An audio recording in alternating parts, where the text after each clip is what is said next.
Assalamualaikum warahmatullahi wabarakatuh. Selamat pagi dan salam sejahtera untuk kita semua. Perkenalkan, saya Novita Triwahyuni, dosen Prodi Farmasi Universitas Tulang Bawang Lampung. Pada kesempatan ini izinkan saya untuk menjelaskan mata kuliah yang saya ampuh, yaitu Ilmu Kesehatan Masyarakat. Video ini dibuat dengan tujuan untuk memenuhi salah satu persyaratan sertifikasi dosen tahun 2024, yaitu pernyataan diri dosen dalam unjuk kerja Tridharma Perguruan Tinggi atau PDD UKTPT, khususnya di aspek pengajaran. Saya akan memulai untuk menjelaskan deskripsi dan informasi umum mata kuliah Ilmu Kesehatan Masyarakat yang saya ambil. Mata kuliah Ilmu Kesehatan Masyarakat merupakan mata kuliah wajib semester 4 bagi mahasiswa Prodi Farmasi Fakultas Matematika dan Ilmu Pengetahuan Alam Universitas Tulang Bawang Lampung. Mata kuliah ini memiliki bobot 2 SKS teori selama 1 semester ke depan. Bahasa pengantar mata kuliah ini adalah Bahasa Indonesia. Mata kuliah Ilmu Kesehatan Masyarakat bertujuan menerapkan ilmu farmasi terhadap metode preventif bagi masyarakat yang meliputi bagaimana mengidentifikasi masalah kesehatan, membuat prioritas kesehatan, health planning, evaluasi program, alokasi pembiayaan, regulasi kesehatan, dan optimalisasi peran individu dan masyarakat dalam meningkatkan derajat kesehatan. Capaian pembelajaran lulusan atau CPL program S1 Farmasi yang dibebankan pada mata kuliah Ilmu Kesehatan Masyarakat adalah mampu berkontribusi dalam meningkatkan derajat kesehatan masyarakat. Mahasiswa mampu menginternalisasi nilai norma dan etika, mampu memahami konsep teoritis farmasi komunitas, mengambil keputusan secara tepat dalam konteks penyelesaian masalah di bidang analisis informasi data, serta mampu berkolaborasi secara interpersonal dan interprofesional terkait kefarmasian. Materi yang akan dibahas dalam mata kuliah Ilmu Kesehatan Masyarakat ini adalah tentang sejarah dan ruang lingkup kesehatan masyarakat, sistem kesehatan masyarakat atau kita kenal dengan SKM, konsep epidemiologi pencegahan penyakit tidak menular, pilar utama kesehatan masyarakat, promosi kesehatan, menjelaskan sistem pelayanan kesehatan nasional, media pendidikan kesehatan, pencegahan dan deteksi dini masalah gizi pada individu, kelompok, dan masyarakat, ruang lingkup kesehatan lingkungan, serta tugas dan manfaat puskesmas khususnya instalasi farmasi. Referensi mata kuliah Ilmu Kesehatan Masyarakat beragam, di antaranya Enterprise Jubil tentang pengenalan masalah kesehatan masyarakat untuk pemula, Alexander Lukas tentang Ilmu Kesehatan Masyarakat, Lestari Serli tentang epidemiologi masyarakat, dan masih ada beberapa pustaka yang digunakan dalam sistem pembelajaran mata kuliah ini. Sistem pembelajaran pada mata kuliah Ilmu Kesehatan Masyarakat dilaksanakan dengan menggunakan metode pembelajaran aktif yang mengutamakan peran dan keaktifan mahasiswa dalam proses pembelajaran, yaitu pembelajaran kolaboratif, diskusi kelompok, penugasan berupa studi kasus.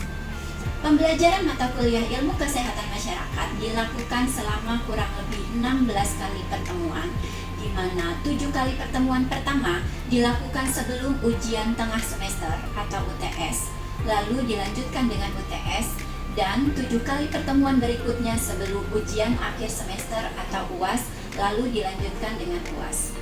Evaluasi hasil pembelajaran mata kuliah Ilmu Kesehatan Masyarakat didapatkan dari kuis interaktif, penugasan atau diskusi kelompok, ujian tengah semester, serta ujian akhir semester. Kuis interaktif dilakukan sebanyak 2 kali, penugasan terstruktur baik secara mandiri atau kelompok dilakukan sebanyak 2 kali, ujian tengah semester 1 kali, dan ujian akhir semester.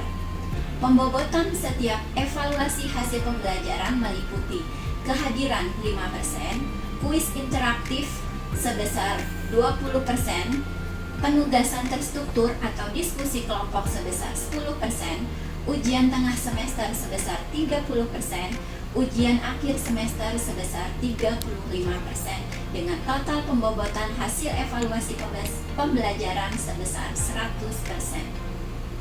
Demikian informasi yang bisa saya sampaikan mengenai mata kuliah Ilmu Kesehatan Masyarakat untuk mahasiswa Prodi Farmasi Fakultas Matematika dan Ilmu Pengetahuan Alam Universitas Tulang Bawang Lampung.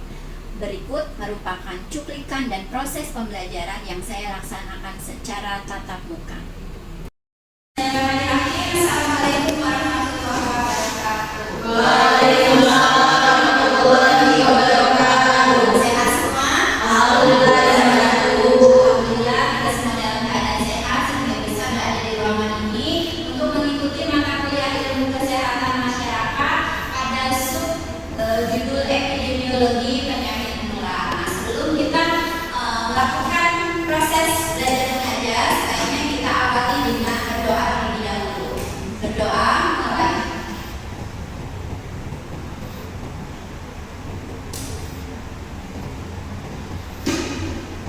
Berdoa selesai.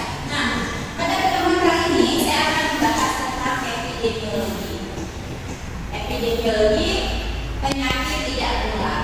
Jadi, epidemiologi berdasarkan katanya ini merupakan ilmu yang mempelajari tentang masyarakat. Ya, ilmu yang mempelajari tentang populasi. Nah, kita saksikan video singkat terlebih dahulu.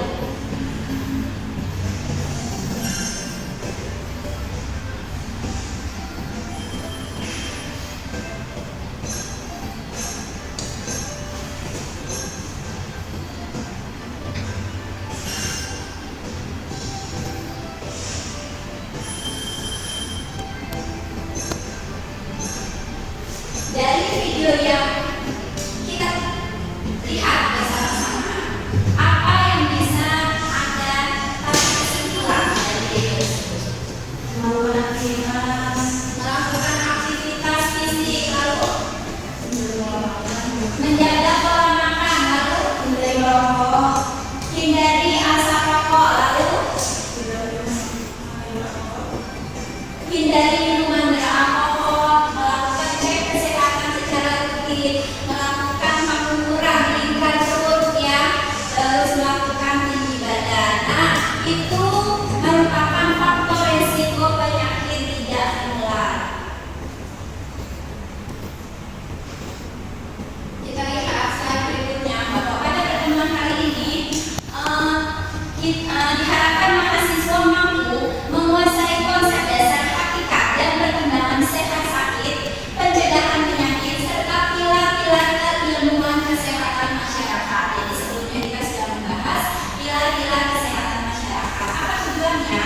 Tujuan pembelajaran ini menjelaskan pengertian penyakit tidak menular, menganalisa jenis penyakit tidak menular, dan menerapkan konsep pemeliharaan diri dan orang lain dari penyakit tidak menular. Ya, ini tujuan dari pembelajaran kita pada hari ini. Di sini kita akan lihat apa sih sebenarnya faktor resiko penyakit tidak menular, ya. Nah, faktor resiko penyakit tidak menular seperti yang kita lihat pada video tadi adalah kurangnya aktivitas, ya, kurangnya aktivitas, kurangnya makanan yang berserat, ya, dimana sekarang banyak sekali tersedia makanan-makanan junk food, ya, seperti vegetarian, ya, burger, sehingga itu merupakan faktor resiko terjadinya penyakit tidak menular. Asap rokok, alkohol itu merupakan faktor resiko di mana mereka ini 80% menyebabkan penyakit tidak menular, ya. Jadi dapat disimpulkan penyakit tidak menular itu disebabkan karena lifestyle, karena perilaku hidup yang tidak sehat.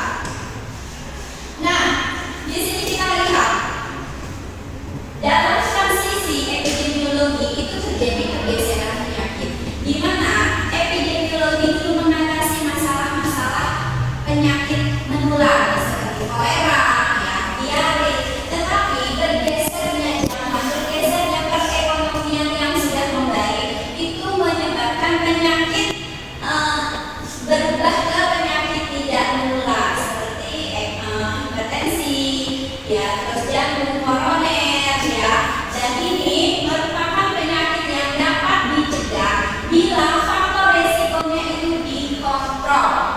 Apa saja tadi faktor resikonya? Merokok, lalu minum minuman beralkohol, kurang beraktivitas, ya kurang makan makanan yang berserat, itu merupakan faktor resiko dan itu harus dikontrol. Sekarang kita lihat apa sih sebenarnya penyakit tidak menular itu? Penyakit tidak menular itu penyakit yang tidak dapat ditularkan. Sesuai dengan katanya, tidak menular berarti dia tidak dapat ditularkan. Tetapi justru penyakit tidak menular ini menekan biaya anggaran yang sangat besar untuk mengatasinya, sehingga itu menjadi fokus untuk menyelesaikan masalah kesehatan. Penyakit tidak menular itu juga disebut sering dikenal dengan penyakit kronik.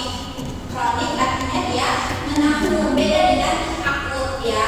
Lawan kata dari kronik adalah akut. Jadi penyakit tidak menular ini dia bersifatnya menanggung, sehingga dia sering dikenal dengan penyakit kronik. Selain itu, penyakit tidak menular ini juga sering dikenal dengan penyakit non-infeksi.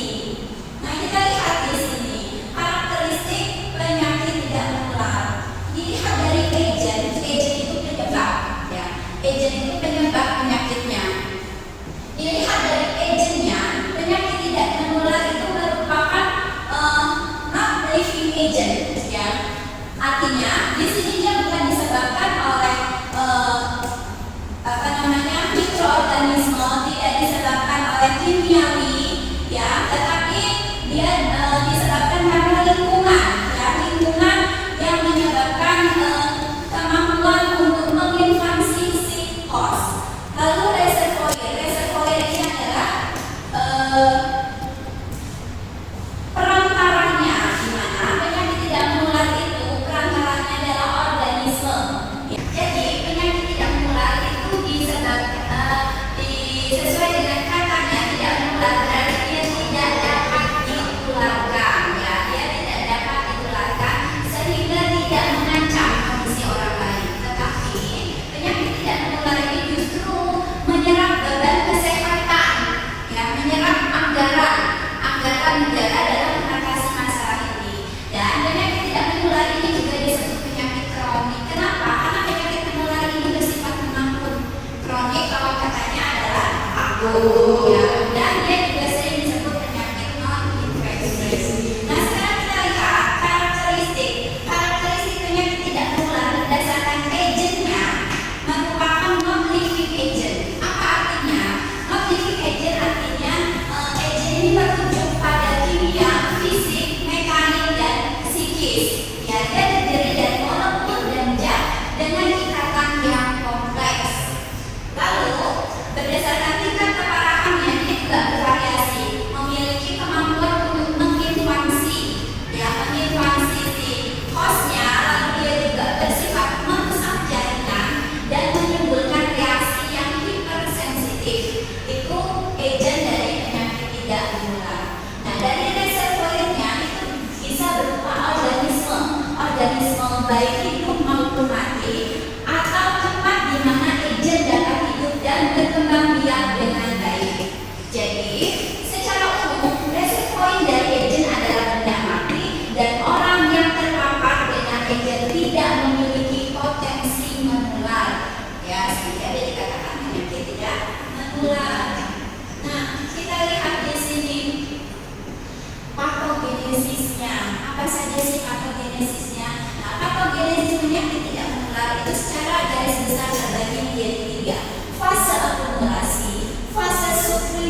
udara.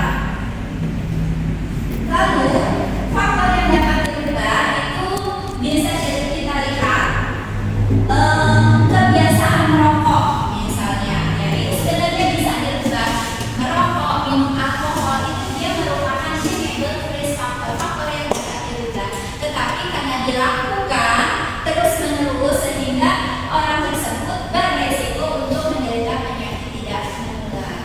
Jadi proses terjadinya penyakit tidak menular itu tidak mungkin terjadi dalam waktu yang sebentar. Kalian habis makan langsung tidur, besoknya sakit hipertensi, nggak mungkin. Itu akan berlangsung terus menerus, akan berlangsung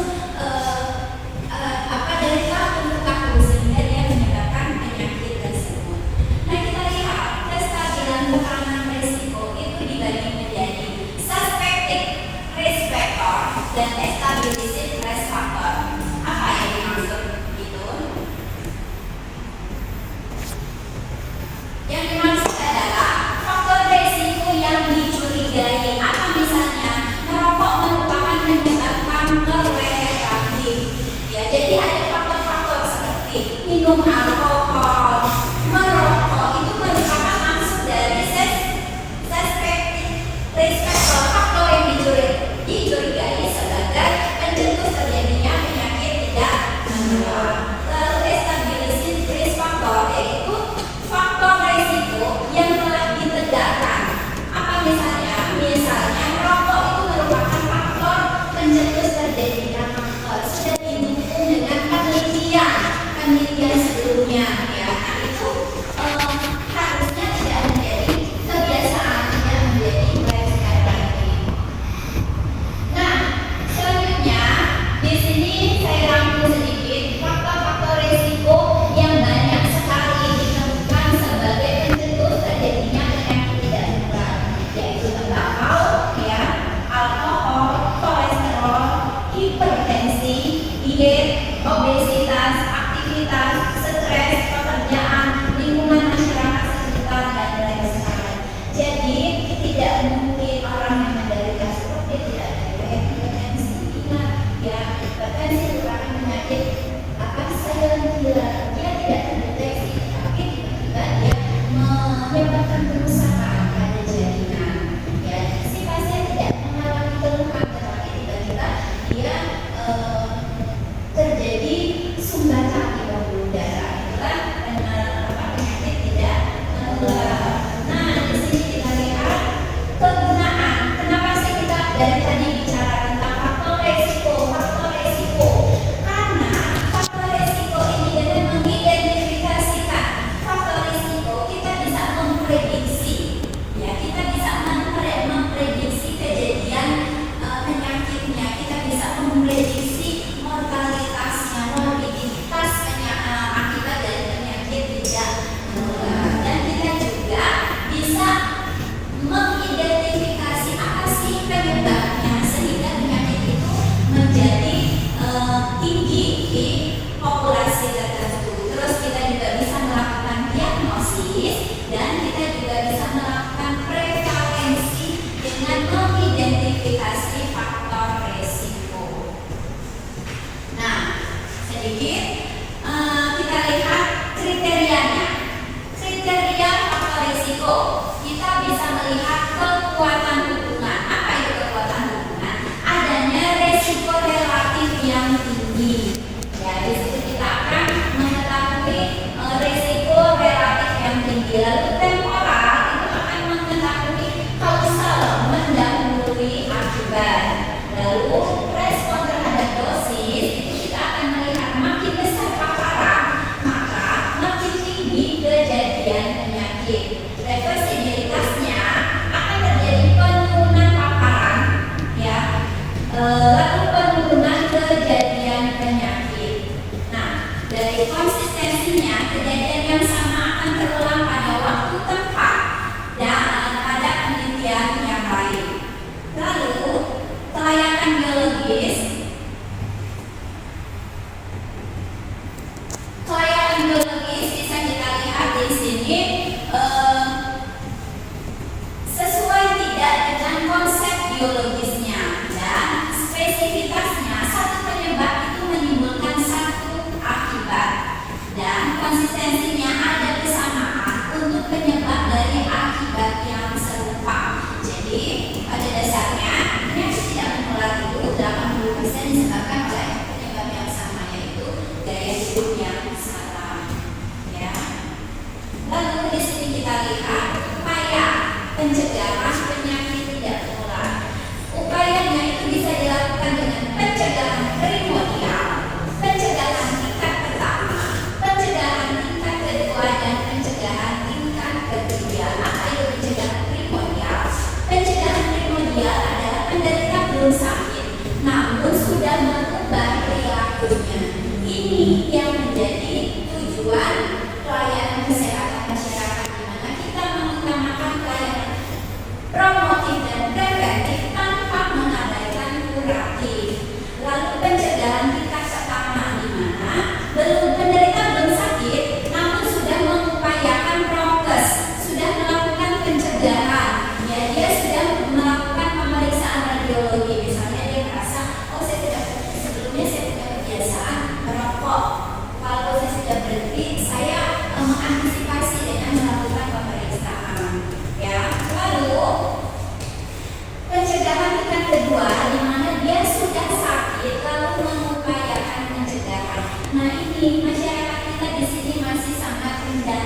Dia sudah sakit tapi dia tidak merasa sakit, dia tetap melakukan aktivitas. Akhirnya apa? Akhirnya itulah yang menyebabkan mengapa anggaran pemerintah itu terserap banyak pada penyakit tidak menular. Lalu pencegahan tingkat ketiga, di mana dia sudah sakit dan sembuh lalu mengupayakan rehabilitasi.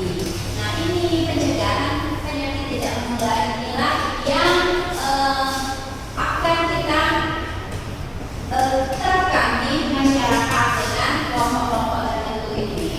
Nah, sampai sini ada pertanyaan? Paham ya? Kenapa sih penyakit tidak menular itu menyebabkan anggaran tinggi dan menjadi perhatian pemerintah? Bagaimana bekal kalian di masyarakat nanti untuk mengatasi penyakit tidak menular? Kenapa? Karena pada dasarnya kita di sini bagaimana memutus rantai masalah-masalah kesehatan, ya, sehingga masalah kesehatan itu bisa ditekan dan tidak terjadi lonjakan. Oke, ada pertanyaan sampai di sini? Cukup. Terima kasih atas perhatiannya. Terima kasih atas waktunya. Saya tutup. Wabillahi taufiq wal hidayah. Assalamualaikum warahmatullahi wabarakatuh.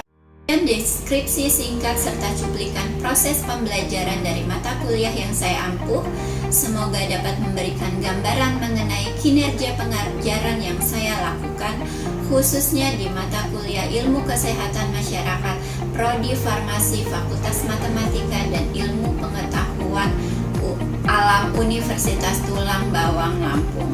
Saya mengucapkan terima kasih kepada seluruh tim penilai dan tim panitia sertifikasi Smart Dosen tahun 2024, khususnya Direktorat Sumber Daya, Dirjen Dikti dan Ristek, Kemendikbudristek Indonesia.